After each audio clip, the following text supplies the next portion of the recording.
that took for a while? Yeah. Okay. How you doing? Well, I'm obviously very good. I mean, you feel, but I just want to say this first.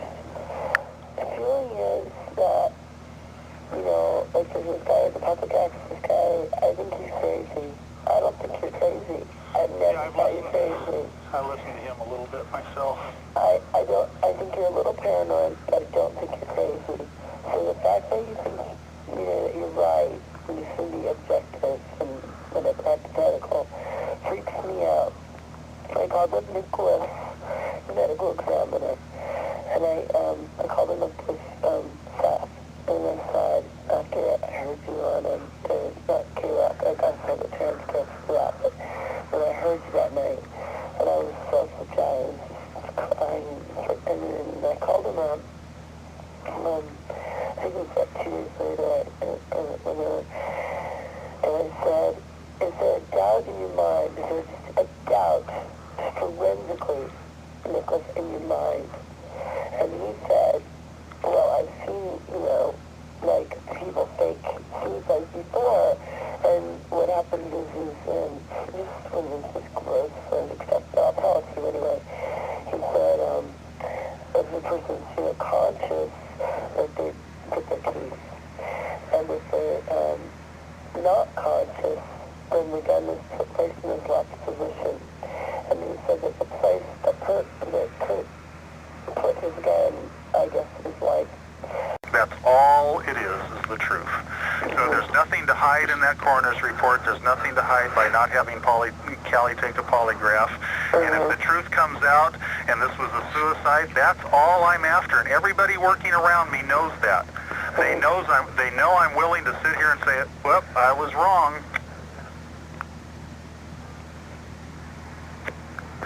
I'm not, if you, I'm in a position where I could go after your license or whatever, but I'm not that offended because, you know why? Because I don't feel like you're motivated by things that, like Lincoln Whitehurst put wrote that really mean Vanity Fair article about me. I'm not. Motivated by. That's what I wish you and I could continue to be friends. I really enjoyed our relationship and our friendship and everything else. I really meant it when I said that. But when I reach the point that I believe what I believe, of course, then the friendship takes a back seat to. Yeah, right. I understand that. But also, there's two psychiatrists that Kurt saw on his own, and that I saw on my own, really close to. I just woke up. I've been having, I'm in New Zealand, and I've just been having nightmares, and I know I'm not supposed to call you, but I had to anyway, so hold on. Knowing that, Kurt loved Callie and whatever, I decided to send him to rehab. And so I spent probably $30,000 on, he wouldn't go any place except to the Scientology rehab. Where's that at? It was in Kansas, or Oklahoma. The first I went to the Narconon in Hollywood, and this guy had to, and she wouldn't pay for her own rehab. I had to pay for his rehab. How long did Callie stay there, do you know? 9 days or 10 days. Would Callie be willing to come down and take a polygraph? I mean, if he passes a polygraph, that's sure going to answer a lot of questions. For you? Yeah. Yeah, well, he probably would if I talked to him about it. I don't want to that's bother him right now. That's what I tried to do a long time ago. I don't think, I know what you think about the note, and there's something about the note that bugged me too, but it could have been, I was so hysterical, I was calling him every 5 minutes, screaming, and I'd asked him to his face, did you hear a shot? And what you were just saying about, for instance, calling Detective Terry and stuff, yeah, I mean, if me and Kurt got into a divorce and it came down to a custody battle, I'd win in a second. He wouldn't even put up a fight, because obviously his child doesn't mean enough to him to stay in the rehab. And maybe the responsibility of being a father and a husband are things that he needs to work on. If he wants to separate and that's going to make him happy, I mean, hell, this year alone, we don't even need to separate. He's supposed to do, Lollapalooza for 4 months of the year, and I'm supposed to be touring 9 months of the year. So this is our first year that we're actually going to be separated for any length of time. set you up. It's really easy. They're tiny, so it's the size of a nickel. All right. Would you put it like where her phone is? I'm gonna give you $500 to do this. Okay? And Larry, you just swear to me you're never gonna tell a fucking soul. Swear to God. Swear to God? I swear to get it. Do you understand my motivation? I don't want to bust her. I don't want to bust him. I just want to find out where the fuck he is, that he's safe, and like if he's off, like getting your shit together, detoxing, writing, whatever, and like trying to make changes in his life, that's fine. If he wants a divorce, it's fine. Whatever's going to make him happy, that's what I want. And all you got to do is stick. Where's her phone? Like, In the living room or the bedroom? it's usually in the living room. Okay, well, there's two options. One is there's these things you can stick on the phone so that her phone could be bugged, and the other thing is to stick it in her house. So I need to talk and make a decision about this, but, I mean, by midnight tonight, I'm going to know if Kurt's in town. And if he's not in town, then forget it. You're still getting, we're still getting $250,000 each for our publishing. I've got a life to live. My band, we've got a fucking Rolling Stone cover. Yeah, how cool is that? And they did read for the whole band for Rolling Stone. So, we're going to go in the top 10, and things are going to fucking look up. I can't let Kurt, pull me down, but I've got to know what he's doing, because if I decide this is the thing to do, I want you to do it for me. I want you to do it tonight or tomorrow, okay? And I'm going to have this guy get in touch with you, and it's not like a cop thing, okay? It has nothing to do with the cops. It's like a private thing, okay? So you do like to do that without saying a goddamn word to anybody, okay? Because if Caitlin, okay, for instance, one thing, even if Kurt's really fucked up, he's never fucked around on me. If he's fucking her, which I doubt, because she's such a skank. He's the one guy who, they know we have $4 million in CFIRS. They also know that CFIRS is going downhill, that I could go to Washington Federal and get a lot better interest rates, right? So they better kiss my ass over there, right? They also know that despite the prenuptial, my name is on all of our homes and all of our assets. So I don't want a divorce out of this. The only way the divorce is going to happen is if I bust him with infidelity. Yeah, with Kurt, he's like, yeah, well, fuck you. I don't even want to be in Nirvana. If Kurt wants to turn his nose up at $9.5 million at Lollapalooza, when we could have fucking played Lollapalooza and gotten the cut, and at least come home with $300,000 or $400,000, that's the part that pisses me off. Is he fucked up our politics, and this includes your sister, so bad that, we won't get Lollapalooza even next year, even if we sell 2 million, because Kurt's fucking pulling out. I don't know where the hell he is. He can't be in Seattle. He has 2 plane tickets.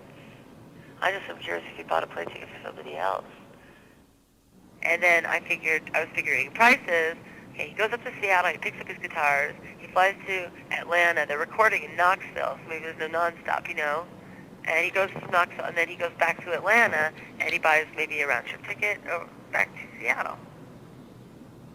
That's all I can think. How much do you want to give me as a retainer? How much would you like? I'm going to be here all week, so why don't we start out with what you did times 3. Okay. And then, or times 4. And then we can go on from there. Okay. Money's not a problem. Money is a problem. If Yeah, we get a divorce and I don't have my publishing deal, money will be a problem, but that's not going to happen for quite some time. And then I was able to actually talk to him and go, Kurt, I love you. I'm going to support whatever you do. If you don't want to do Lollapalooza, fine. I could have done Lollapalooza this year, but I can't go on tour with Kurt because everyone will say, oh, he got it for her. But I was offered it first. So, I don't know. It's ridiculous. And, I'm certainly not going to, Kurt's got enough power that he'd be getting the back end. I'd come off a Lollapalooza with less than $100,000, but it would sell my record. Yeah. But I gave that up so that Kurt could go out and make, nearly $10 million. And now he's, fucking that up. But the thing about Kurt is he can't get a cab for himself. Yeah, we were both a little surprised when you said, you canceled his credit card, so he's without money. It's just, he can't figure out how to get money if he doesn't have his credit cards. No. He doesn't have his own bank account. No, we have the same bank account. Yeah. And I canceled the Excel card. But maybe I shouldn't have done that, so I could have kept track of him. Obviously, when this happened in Italy, he got so fucked up that you know, I found a suicide note. Now, nobody knows this, you know. I mean, obviously people around Gold Mountain and around us and Geffen, they know it, but, you know, like, the wire service, the news didn't know this, right? Everyone, it was a big accident. He was celebrating, he hadn't seen Courtney in a long time, which is true, but I fell asleep, I was real tired, and he got really depressed because he hadn't seen me in a month, and I'd been making videos and doing the LA thing and the New York thing and being all glamorous, and meanwhile he'd been playing like Slavania, right? Yeah. And he got real depressed, and he wrote basically a suicide note. There's no real other way. He claims it was he was leaving me. All right, well, it was already sent down to... Now, what about the other note? You mentioned in Rolling Stone about another note that he wrote to you. It's like a letter, Yeah. and it's not really like a suicide note. It's like, it seems more like it was like in a sealed envelope, and it was just like to me, and it seems like he wrote it in rehab. Where'd you find it? Where'd It you was get it was in my bedroom under my pillows. Under your pillows? Yeah. And I didn't tell anybody about it but Rosemary, and I told Sergeant Cameron about it. Yeah. I let him see it. There's only one problem with that, Courtney. What? I looked under your pillows, just like we looked under your mattresses. That's how I found the right note between your mattresses. That note wasn't under your pillows on the bed. Hard, but does it start off very nice? Does it say anything suicidal in It it? says one thing very definitely suicidal on the first page. It said, it's mean to me. It says like, you know, it says, but Dr. Baker says I would have to choose between life and death. I'm choosing death. That's a quote on the note. All right. And the police have a copy of that? They have to. Yeah, they have a copy of the other one. So they do. It's like little pieces of paper, and it says there's three, or there were 3 or 4. I think there were 4. Why would somebody tell you to get rid of that? Because it wasn't really nice. They talked about getting a divorce. Cameron told you to get rid of that because it wasn't very nice? He advised me, he said that this will never do you any good or your family. I would get rid of that if I were you. Helen? Yeah. Is this the most insane case you've had for a long time? It's pretty bizarre. It's probably even more bizarre than what you realize it is. How do you mean? Oh, there's just so many crazy twists and so many things going on here. I mean, it's just so weird that I called you and then I thought he was suicidal and now he's dead. It's just... Have you even been back home? I was home for the funeral. I was home for 2 weeks and then I started doing drugs and I was like, look, I can't do drugs. I gotta get out of here. So I went to Canyon Ranch and they kicked me out because they thought I was suicidal, which I wasn't. And I'm in New York to fucking see the Dalai Lama. Thank you very much. Yeah. So, I'm going to go to this Tibetan monastery and be a monk. Hello, you have 3 messages. Write down the number. Sorry, wait a minute.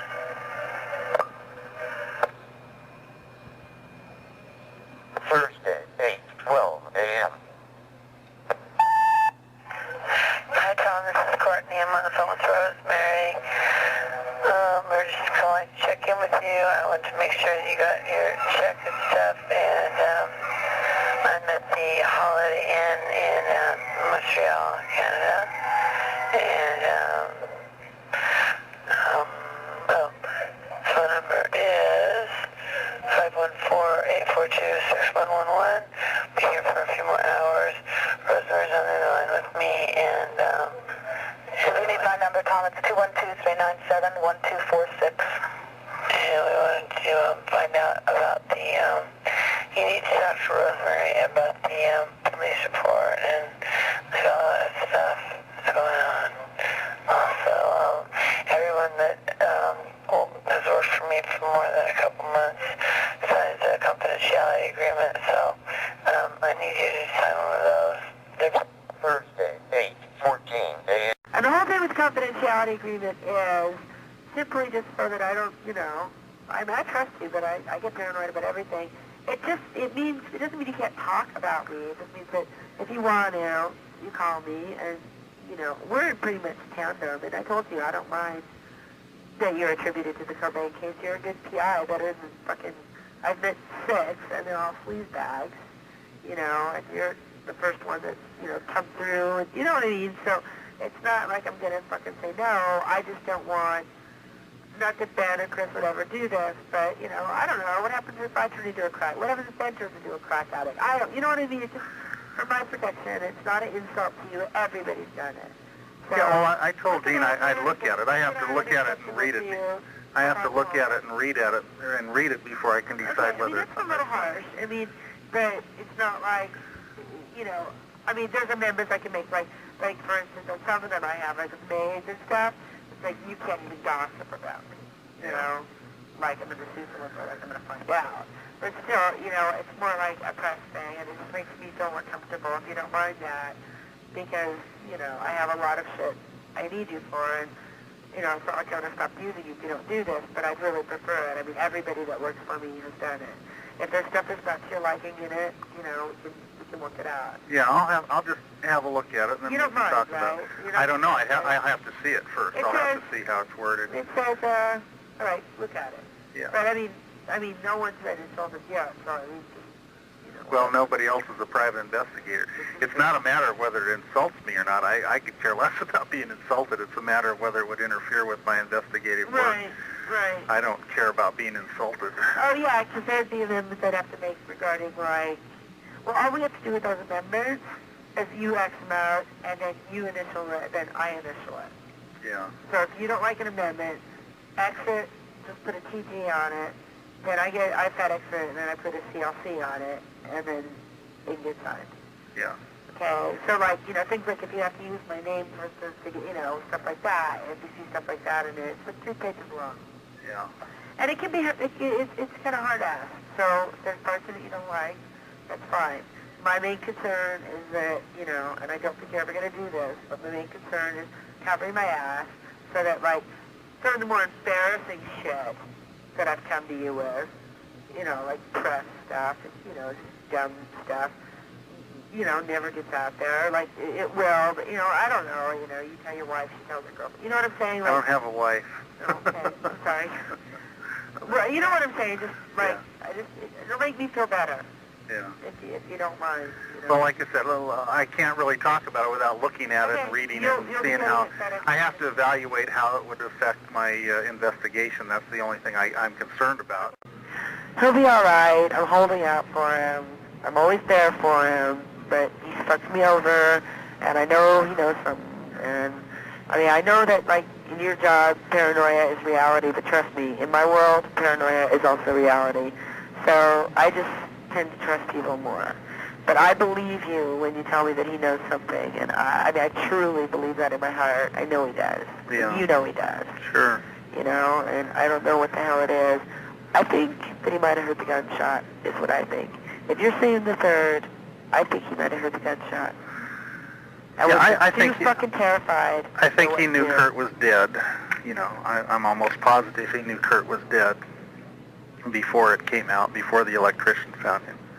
Oh, gosh. And that's when I want to clarify I hope to hell that he didn't see it. I think he might have heard the gunshot, is what I'm thinking. I mean, that's what my gut instinct tells me. Poor baby, poor Kurt. Poor Kelly. I mean, he was Kurt's closest friend.